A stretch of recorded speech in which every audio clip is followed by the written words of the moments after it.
Hello दोस्तों, नमस्कार। Nikhil stock academy में एक बार फिर से आपका स्वागत है। दोस्तों, हम आज एक contract based manufacturing business model के बारे में डिस्कस करेंगे। जो इलेक्ट्रॉनिक कंपोनेंट होते हैं उनका वो मैन्युफैक्चरिंग करते हैं। बिजनेस मॉडल का नाम है डिक्सन टेक्नोलॉजी। उसका बिजनेस मॉडल, फंडामेंटल, Q3 के रिजल्ट और टेक्निकल चार्ट के थ्रू समझने की कोशिश करेंगे कि कहाँ पर बेस्ट बाइंग अपॉर्चुनिटी की जा सकती है। लगभग टॉप से 40% के लगभग करेक्शन में अभी बाइंग अपॉर्चुनिटी करनी चाहिए या नहीं करनी चाहिए, डिटेल से हम समझने की कोशिश करेंगे टेक्निकल चार्ट के थ्रू। और दोस्तों, ये भी जानने की कोशिश करेंगे कि किस तरह से टेक्निकल चार्ट को रीड किया जाता है, प्राइस एक्शन को किस तरह से अपन रीड कर सकते हैं। और दोस्तों, शाम को 8 बजे से 10 बजे के बीच में मैं लाइव आता हूं डेली। तो आप अपने स्टॉक के बारे में कोई क्वेश्चन हो तो पूछ सकते हो। हम उसमें स्विंग ट्रेडिंग से रिलेटेड स्टॉक लर्निंग क्लास होती है, जिससे कि हम किस तरह से स्टॉक में इन्वेस्ट करना चाहिए, किस तरह से स्विंग ट्रेडिंग स्टॉक आइडेंटिफाई कर सकते हैं, बाइंग अपॉर्चुनिटी किस तरह से की जाती है, उसमें हम सीखने की कोशिश करते हैं। तो जो भी साथी जुड़ना चाहते हैं वो जुड़ सकते हैं शाम को 8 बजे से 10 बजे के बीच में। रूट मोबाइल वोल्टाज के बारे में डिस्कस किया। पहले से इन्वेस्ट हो या फ्रेश बाइंग करना चाहते हो तो इन वीडियो को देख सकते हो और डिसाइड कर सकते हो कि अपने को कहाँ पर बाइंग अपॉर्चुनिटी करनी चाहिए। अब चलते हैं दोस्तों बिजनेस मॉडल पर।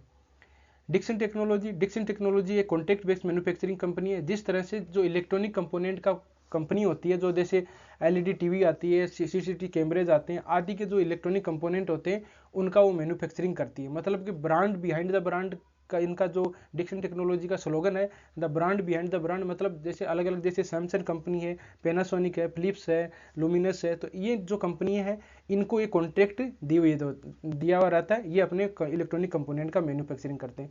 आप इस तरह से समझ सकते हो, जैसे जैसे एफएमसीजी सेक्टर से रिलेटेड हिंदुस्तान यूनिलीवर कंपनी है, तो जो अपने उसके प्रोडक्ट है जो वो खुद नहीं बनाती है, हिंदुस्तान फूड है, आधे प्रोडक्ट्स वो हिंदुस्तान फूड बनाती है, कॉन्ट्रैक्ट हिंदुस्तान फूड को दिया होता है। इसी तरह से ही इलेक्ट्रॉनिक कंपोनेंट का मैन्युफैक्चरिंग करते हैं। इसकी स्थापना 1993 में की गई थी।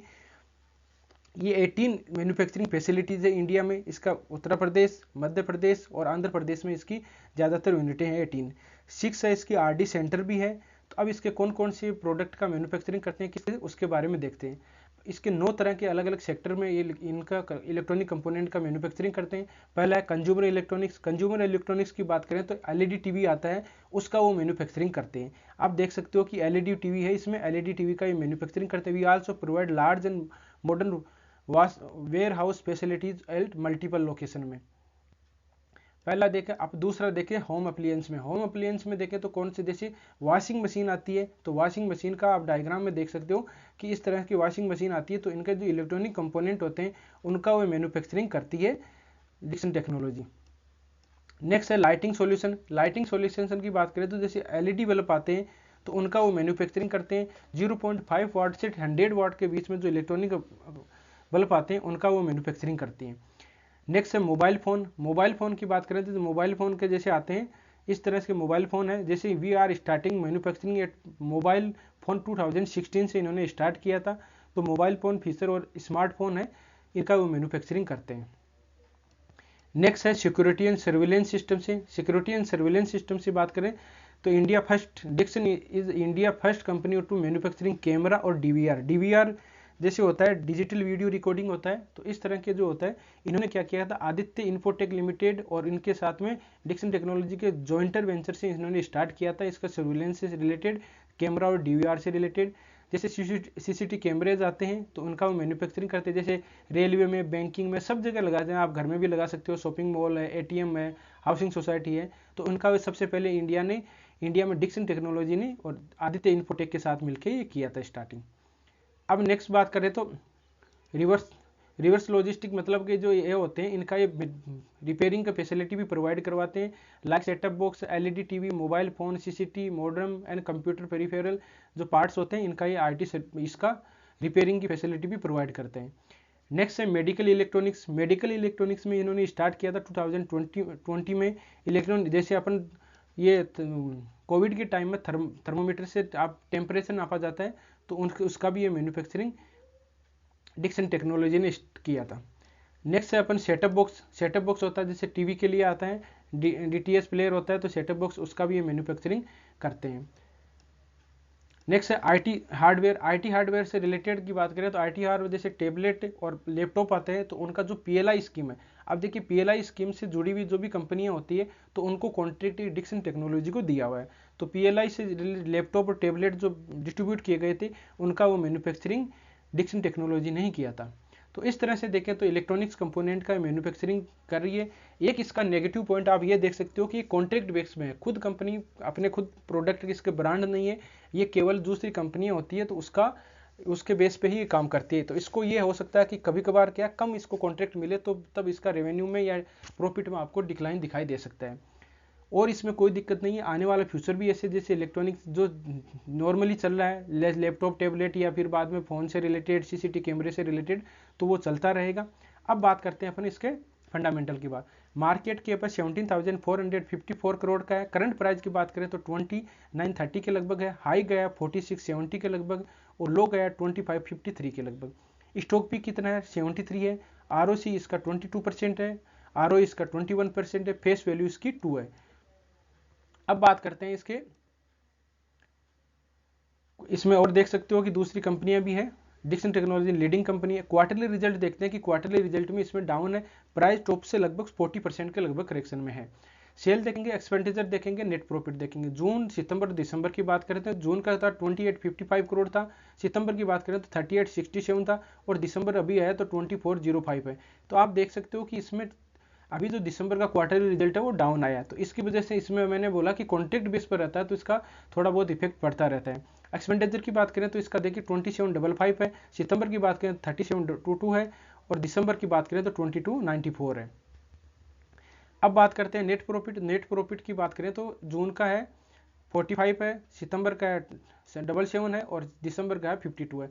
तो अभी तो दिसंबर का क्वार्टरली रिजल्ट है वो डाउन दिखाई दे रहा है। ईपीएस अर्निंग पर शेयर होता है वो भी इस तरह से देख सकते हो 7.13 और 8 पॉइंट आपको दिखाई दे रहा है। वाई टू वाई बेस देखें तो इसका नेट 2021 22 की बात करें तो इसमें नेट प्रॉफिट देख लेते हैं अपन 120 करोड़ है, 180 करोड़, 160 है, 190 है। तो इसमें वाई टू वाई बेस कोई दिक्कत वाली बात नहीं है क्योंकि ये क्वार्टरली रिजल्ट 3 है उसका ही डाउन था और इसमें कोई दिक्कत वाली बात नहीं है। अब बात करते हैं कि जिन्होंने 5 साल पहले इन्वेस्ट किया उनको 34% मिल रहा था, 3 साल पहले इन्वेस्ट किया 54% और 1 साल पहले इन्वेस्ट किया उसको माइनस में 30%। जो 1 साल पहले इन्वेस्ट किया था टॉप पे बाइंग अपॉर्चुनिटी कर ली, उनके लिए अभी ज़्यादा दिक्कत हो सकती है। बैलेंस शीट की बात करें तो शेयर कैपिटल है 12 करोड़ का है, रिजर्व इसके पास में 1100 करोड़ है, बोरोइंग इसके पास में कर्जा 413 है, तो कर्जा कोई भी ज़्यादा नहीं है इसके पास में। अब समझने की कोशिश करते हैं शेयर होल्डिंग पैटर्न। प्रमोटर के पास होल्डिंग 34% है, एफआईज के पास में 12% है, डीआईज के पास में 23% है और पब्लिक के पास में 30% है। तो आप देख सकते हो कि एफआईज और डीआईज के पास में होल्डिंग मतलब कि ठीक ठाक है और पब्लिक के पास में भी होल्डिंग है। पब्लिक के पास होल्डिंग में इसमें दिक्कत ये हो सकती है कि पब्लिक ज़्यादातर है जो टॉप में लेके बैठे हुए हैं कि ये 10 गुना हो जाएगा, 20 गुना हो जाएगा। अब देखो टेक्निकल चार्ट में अपने को किस तरह से बाइंग अपॉर्चुनिटी करनी चाहिए वो अपन समझने की कोशिश करते हैं। दोस्तों 3 तरह के ट्रेंड होता है, एक अप ट्रेंड होता है, एक डाउन ट्रेंड होता है, एक साइडवेज होता है। अप ट्रेंड में अगर लेफ्ट देखो मैं समझने इस तरह से समझ सकते हो आप, लेफ्ट मिडिल से लेके बॉटम से लेके ऊपर की लाइन ड्रॉ, आप सिंपल लाइन ड्रॉ कर लीजिए और प्राइस का मूवमेंट ऊपर की तरफ जाता है तो ये ऊपर की तरफ प्राइस मतलब अप ट्रेंड है, नीचे की तरफ आता है तो डाउन ट्रेंड है। तीसरा अपन साइडवेज होता है तो एक मतलब जिस तरह से सड़क जाती है उस तरह से आप साइडवेज की तरह मान सकते हो, रोड होती है वो। अब देखिए अप ट्रेंड को किस तरह से और पहचानेंगे। अप ट्रेंड को आप इस तरह से पहचाने, सिंपल लैंग्वेज में समझे, जब अपन सीढ़ियों पे जाते हैं मतलब छत पे जाते हैं तो सीढ़ियों पे चढ़ते हैं तो उसी तरह से ही अप ट्रेंड होता है। ऊपर चढ़ते हैं आप सीढ़ियां मानिए ये और सीढ़ियां ऊपर की तरफ जा रही है और अपन भी ऊपर तरफ जा रहे हैं तो मतलब अप ट्रेंड है। दूसरा मानेंगे उसमें अप ट्रेंड में क्या हायर टॉप हायर बॉटम होते हैं, तो अप ट्रेंड में जिस तरह से सीढ़ियां होती है उस तरह से आप सिंपल समझिए। डाउन ट्रेंड की बात करें तो सीढ़ियों से अपन छत से वापस नीचे की तरफ उतरते हैं तो उस तरह से आप समझ सकते हो कि डाउन ट्रेंड में आ रहे हैं। डाउन ट्रेंड आप इस तरह से डाउन ट्रेंड छत से नीचे उतरते हैं तो नीचे की तरफ दिखाई देता है, तो उसमें lower top lower bottom pattern बनते हैं, आप देख सकते हो। इसमें ट्रेंड चेंज पॉसिबिलिटी कब होती है, जब लोअर टॉप जब से पैटर्न होता है ये, आप अगर इसमें अपन थोड़ा डेली टाइम फ्रेम ये, अब इसको पैटर्न चेंज कब होगा, पैटर्न चेंज होगा जब 4600 के लगभग, बहुत ही दूर अभी, तब पैटर्न चेंज होगा, मतलब ट्रेंड चेंज होगा। पैटर्न क्या ट्रेंड चेंज तब होगा, तब तक ये डाउन ट्रेंड में रहेगा। लेकिन आपको यहाँ पर मेजर पहले रेजिस्टेंस मिलेगा, प्राइस है लगभग 33 के लगभग, 33 50 के लगभग, जो अपने ये लाइन ड्रॉ कर देता हूँ मैं, यहाँ पर इसको रेजिस्टेंस मिलेगा, इसको ऊपर की तरफ ब्रेकआउट करता है तब इसमें एक मतलब कि अच्छी आपको रैली दिखाई दे सकती है, लेकिन आपको ट्रेंड चेंज नहीं होगा, ट्रेंड चेंज यही होगा। दूसरी कंडीशन अपन ये भी समझने की कोशिश करते हैं कि डाउन यहाँ पर बाइंग अपॉर्चुनिटी की जा सकती थी ट्रेंड को, अभी बाइंग अपॉर्चुनिटी ट्रेंड को देख के नहीं बाइंग अपॉर्चुनिटी करेंगे, ये ट्रेंड यहाँ से चेंज होगा। दूसरा ये भी ये समझ लेते हैं कि इस ट्रेड लाइन को ऊपर की तरफ ब्रेकआउट कर दे तब भी ट्रेंड चेंज होने की पॉसिबिलिटी बन सकती है। लेकिन मेजर आपको एक नॉर्मल सिग्नल हो सकता है, लेकिन मेजर जो रेजिस्टेंस रहेगा वही रहेगा 46 वाला। इस ट्रेड लाइन को ऊपर की तरफ ब्रेकआउट कर रहे हैं, प्राइस सस्टेन करनी चाहिए, तो इसमें आपको ट्रेंड चेंज होने की पॉसिबिलिटी बन सकती है। बाइंग अपॉर्चुनिटी ट्रेंड देख के अभी बाइंग अपॉर्चुनिटी की बात करें तो बाइंग अपॉर्चुनिटी नहीं करनी चाहिए। क्यों नहीं करनी चाहिए? मेजर सपोर्ट के पास में अगर वापस यहाँ मिलता है 25 या 26 के लगभग, तब इसमें बाइंग अपॉर्चुनिटी की जा सकती है। इसके बिजनेस मॉडल के बारे में नहीं, हमने टेक्निकल चार्ट के बारे में पहले डिस्कस किया था, लगभग यहाँ पर था 25 के लगभग, तब इसमें हमने डिस्कस किया था कि यहाँ से एक मेजर आपको सपोर्ट मिल सकता है और बाइंग अपॉर्चुनिटी बन सकती है। वीडियो मैं लिंक डिस्क्रिप्शन में डाल दूंगा, उसमें आप देख सकते हो कि हमने यहाँ पर डिस्कस किया था। इसमें क्या कि एक पैटर्न बना था, हैमर कैंडलस्टिक पैटर्न टाइप का बना था, और देखिए हैमर वीकली टाइम फ्रेम में बना था। देखिए मैं आपको दिखाता हूँ, मॉर्निंग स्टार फॉर्मेशन टाइप का, इसमें मॉर्निंग स्टार टाइप का देखिए डाउन ट्रेंड था, एक डोजी कैंडल थी और 2-3 डोजी कैंडल के बाद में ग्रीन कैंडल बन गई थी। ठीक है, तो ग्रीन कैंडल बन जाती है तो इसको मॉर्निंग डोजी स्टार फॉर्मेशन बोलते हैं, जो एक ट्रेंड रिवर्सिंग कैंडलस्टिक पैटर्न है। यहाँ अगर पास में आकर वापस मिलता है तो बाइंग अपॉर्चुनिटी की जा सकती है।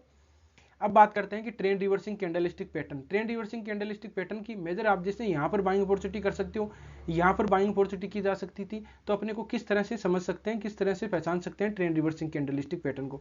दोस्तों बेसिक से advance trend reversing candlestick pattern के बारे में हमने डिस्कस किया है, प्ले लिस्ट का लिंक डिस्क्रिप्शन में आप जाके स्टेप बाय स्टेप समझ सकते हो, देख सकते हो। अब हम देखिए, हमने देख समझने की कोशिश करते हैं। ये देखिए एक डाउन ट्रेंड था, डाउन ट्रेंड के बाद में यहाँ डोजी कैंडल, एक रेड कैंडल है, एक डोजी कैंडल है, एक ग्रीन कैंडल है, तो तीनों कैंडल के फॉर्मेशन को मॉर्निंग डोजी स्टार फॉर्मेशन बोलते हैं। यहाँ पर देख एक इन्वर्टेड हैमर टाइप का कैंडलस्टिक पैटर्न बना है और हैमर भी बना है, इन्वर्टेड हैमर और हैमर दोनों बने, तो ये ट्रेंड रिवर्सिंग कैंडलस्टिक पैटर्न होते हैं, बॉटम में बनते हैं, इस तरह से आप देख सकते हो बन रहे हैं। इसके बाद में देखेंगे तो अप ट्रेंड में चल रहा है, एक यहाँ शूटिंग स्टार कैंडल बना, अच्छा शूटिंग स्टार कैंडल नहीं है ये, लेकिन एक शूटिंग स्टार कैंडल आप मान सकते हो। एक टाइम फ्रेम में आपको नहीं दिखाई दे तो दूसरे टाइम फ्रेम में भी आप जाके देख सकते हो। यहाँ डाउन ट्रेंड था, यहाँ डबल बॉटम पैटर्न बना है, मैं आपको लाइन ड्रॉ कर देता हूँ। ये देखिए डबल बॉटम पैटर्न बना है, डब्लू पैटर्न कंप्लीट हुआ और फिर ऊपर की तरफ निकल जाए। जहां पर ट्रेंड होगा वहां पर जरूर न कोई रिवर्सन कैंडलस्टिक पैटर्न बनेगा, चाहे कैंडल का हो, चाहे जैसे पैटर्न हो, कोई जैसे W pattern, double bottom pattern या दूसरे ट्रेंगल पैटर्न, ये मेजर सपोर्ट आपको जरूर दिखाई देगा, मेजर सपोर्ट के पास में ये जरूर बनते दिखाई। अभी कोई भी जैसे नहीं बना है। अब अपन बात करते हैं, ये देखिए मैं एक ट्रेंड लाइन ड्रॉ करता हूं, जो इसको अगर बाइंग अपॉर्चुनिटी यहां पर अगर मिलता है तो की जा सकती है।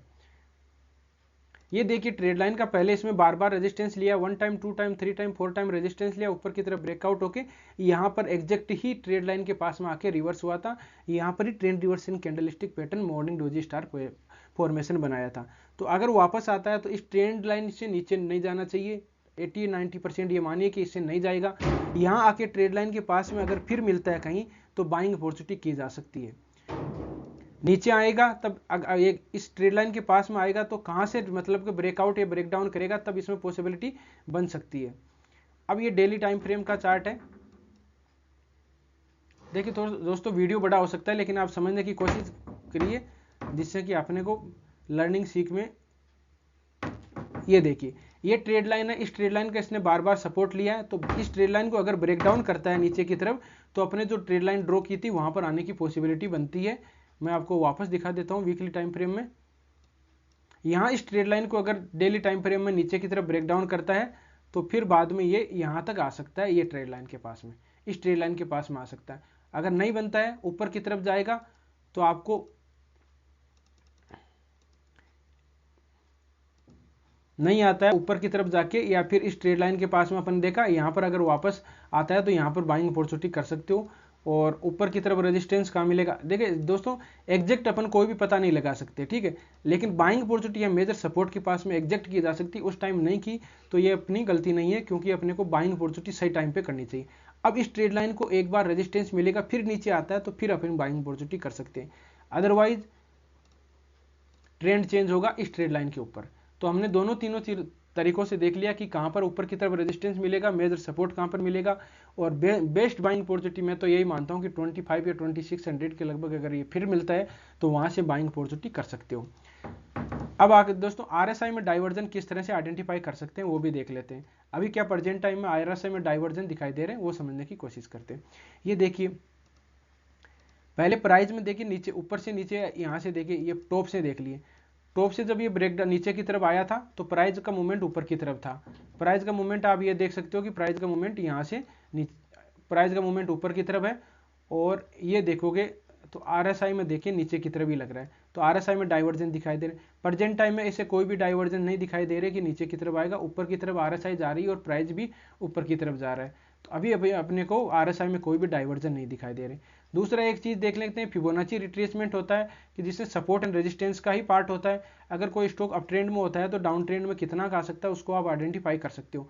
तो आप देखोगे कि एग्जैक्ट ही 60% के लगभग यहाँ पर मिला हुआ है, और रेजिस्टेंस मिलेगा। देखिए रेजिस्टेंस कहाँ मिलेगा, इसका रेजिस्टेंस मिलेगा 50% की रिट्रेसमेंट के लगभग। इसमें अपने समझा देते हैं कि 5 पॉइंट होते हैं, 23%, 38%, 50%, 61% और 78%। तो इस तरह से दोस्तों अगर वीडियो थोड़ा सी जल्द मतलब आपको लग रहा हो कि तेज बोल रहा हूँ, जैसे मतलब जल्दी जल्दी बोल रहा हूँ, तो आप वीडियो को एक बार जाके और धीरे धीरे भी देख सकते हो, जिससे कि आपको क्लियरिटी हो जाएगी, और धीरे धीरे दोबारा देख लीजिए जिससे कि समझ में आ जाएगा। ये देखिए इसमें क्या है कि पहले सपोर्ट का मिला है, पहले देखिए एकदम से 23% पे मिला है, एग्जैक्ट ही काम कर रहा है इसमें। तो फिर बाद में सपोर्ट मिला 38% पर, फिर मिला 50% पर, ऊपर रेजिस्टेंस का मिला 38% पर, और 60% पर सपोर्ट लेके गया है। तो अभी रेजिस्टेंस का मिलेगा 50% पर रेजिस्टेंस मिलेगा, फिर नीचे की तरफ 50 और 60% के लगभग रह सकता है अभी। तो इसमें अगर यहाँ नीचे की तरफ मिलता है तो बाइंग अपॉर्चुनिटी की जा सकती है। और अगर इसका अपन कंक्लूजन निकाले तो अगर बाइंग अपॉर्चुनिटी की बात की तो अभी बाइंग अपॉर्चुनिटी नहीं करनी चाहिए, 26 के लगभग मिलती है तो बाइंग अपॉर्चुनिटी कर सकते हो। अदरवाइज ये नीचे की तरफ वापस फिर मिलता है, ट्रेड लाइन ड्रॉ की उसको ब्रेकआउट करेगा तब इसमें अच्छा मूवमेंट आएगा, तब तक नहीं आएगा। अभी थोड़ा कंसोलिडेट रह सकता है, आने वाले समय में आप देख सकते हो कि लगभग 2-3 महीने कंसोलिडेट रह सकता है, उसके बाद में एक अच्छा आपको रैली दिखाई दे सकती है। तो इस तरह से दोस्तों इस स्टॉक में रणनीति बना सकते हो। ये वीडियो केवल एजुकेशन पर्पज से बनाया गया, किसी स्टॉक को बाय या सेल करने से पहले अपने फाइनेंशियल एडवाइजर से जरूर सलाह मशवरा कर लीजिएगा। अगर दोस्तों आपको वीडियो अच्छा लग रहा हो, कंटेंट अच्छा लग रहा हो, तो वीडियो को लाइक कर सकते हो, दोस्तों के साथ शेयर कर सकते हो, और जिन मेहमानों ने अभी चैनल को सब्सक्राइब नहीं किया हो चैनल को जरूर सब्सक्राइब करिए। और दोस्तों मैं शाम को 8 बजे से 10 बजे डेली लाइव आता हूं, जो भी आपके सवाल है उनसे पूछ सकते हो। अपने स्विंग ट्रेडिंग से रिलेटेड स्टॉक के बारे में डिस्कस करते हैं, जैसे आपको 1 महीने के लिए 2 महीने के लेके बेच दिया, 20-50% के लगभग आपको मिल गया, तो उसमें आपको सेटिस्फाइड हो जाना चाहिए। स्विंग ट्रेडिंग से रिलेटेड, इंट्राडे से रिलेटेड स्टॉक के बारे में भी डिस्कस करते हैं, जैसे आप उसको धीरे धीरे छोटी छोटी क्वांटिटी में बाइंग अपॉर्चुनिटी करके ट्रेडिंग सीख सकते हो। तो दोस्तों मिलते हैं नेक्स्ट वीडियो में, तब तक के लिए दोस्तों बाय बाय।